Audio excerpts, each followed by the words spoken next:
ప్రతి కన్నీటిని దేవుడు చూస్తున్నాడు. ప్రతి కన్నీటి బొట్టును ఆయన బుడ్డిలో దాచిపెట్టుకున్నాడు. ఆయన అంత గొప్ప దేవుడు అయినప్పటికీ మనము బాధపడితే, మనము కన్నీరు విడుస్తే మనతో పాటు బాధ పొందే దేవుడు ఒక్కడే మిమ్మల్ని అర్థం చేసుకోగలుగుతాడు. మీ బాధల్లో ఇంకోటి కూడా చేస్తున్నాడు. ఆయన బాధపడి పక్కన మౌనంగా కూర్చోట్లేదు, కానీ ఆయన సన్నిధి ఒక దూత మన కోసం పంపిస్తున్నాడంట. ఆమేన్.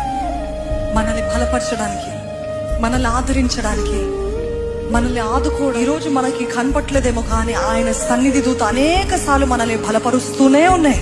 అవునా? ఆయన దూతలు మనల్ని బలపరుస్తూనే, నాకు అవ్వదు, ఇంకొక రోజు నేను ముందుకు వెళ్ళలేను అన్న పరిస్థితుల్లో దేవుడు అంటాడు, దూత వెళ్ళు, బలపరచు, ఆదరించు, నేను ఎంత గొప్ప దేవుడో చూపించు, నేను అర్థం చేసుకున్నానని బయలుపరచు వారికి.